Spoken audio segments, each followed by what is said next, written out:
Mighty dragon என்று அழைக்கப்படும் Chengdu J-20 என்பது சீனாவின் முதல் 5ஆம் தலைமுறை ஸ்டெல்த் போர் விமானமாகும். முதன்மையாக வான் மேலாதிக்கம், நீண்ட தூர இடைமறிப்பு மற்றும் ஆழ்கடல் தாக்குதல் ஆகிய போர் நடவடிக்கைகளுக்காக இந்த ஸ்டெல்த் போர் விமானத்தை செங்குடு விமான தொழில் குழுமம் உருவாக்கியுள்ளது. 2011இல் முதல் முறையாக வானில் பறந்த இந்த போர் விமானம் பிறகு 2017இல் சீன ராணுவத்தில் இணைக்கப்பட்டது.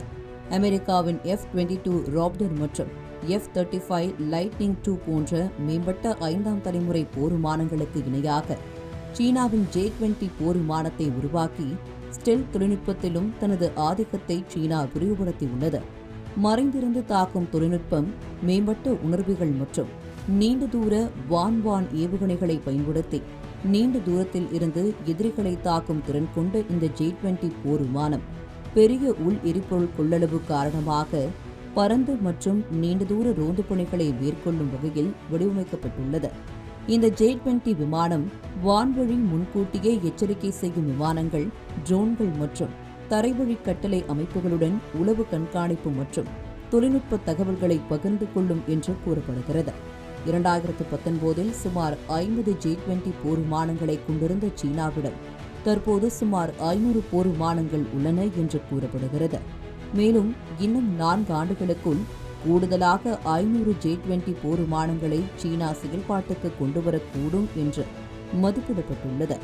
முதலில் பார்த்தவுடன் முதலில் தாக்கும் என்ற கோட்பாட்டின் அடிப்படையில் உருவாக்கப்பட்டுள்ள இந்த அதிநவீன 5ஆம் தலைமுறை ஸ்டெல்த் போர் விமானங்களையே இந்திய எல்லையில் சீனா நிலைநிறுத்தியுள்ளது. லடாக்கில் உள்ள இந்திய விமானப்படையின் தௌலத் பெக் ஓல்டி விமான நிலையத்தில் இருந்து வெறும் 245 கிலோமீட்டர் தொலைவில் சீனாவின் சின்ஜியாங்கில் உள்ள போட்டான் விமானத்தளத்தில் 7 J-20 விமானங்கள் நிறுத்தி வைக்கப்பட்டுள்ளன. அடுத்ததாக அருணாச்சல பிரதேசத்தின் தவாங் பகுதியில் இருந்து சுமார் 344 கிலோமீட்டர் தொலைவில் உள்ள திபேத்தின் லாசா பகுதியில் உள்ள ஜாங்சுங் விமானத்தளத்தில் 4 J-20 விமானங்களை சீனா நிறுத்தியுள்ளது. மொத்தம் 11 J-20 விமானங்களை இந்திய எல்லைக்கு அருகே சீனா நிறுத்தி வைப்பது இதுவே முதல் முறையாகும். இதுவரை புதுவெளியில் பதிவான மிகப்பெரிய விமான குவிப்பாக இது கருதப்படுகிறது.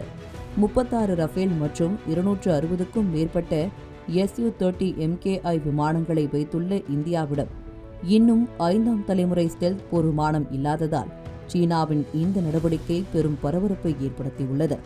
மேலும் இது இந்தியாவின் உள்நாட்டு போர் விமான திட்டங்களை விரிவுபடுத்துவதற்கான அவசரத்தையும் அவசியத்தையும் விரைவுபடுத்த வேண்டிய தேவையையும் சுட்டிக்காட்டுவதாக பாதுகாப்பு வல்லுநர்கள் கூறியுள்ளனர். இந்த மாதிரி யூஸ்ஃபுல்லான இன்ஃபர்மேஷன்ஸை தெரிஞ்சுக்க தமிழ் ஜனம் சேனலை சப்ஸ்கிரைப் பண்ணுங்க.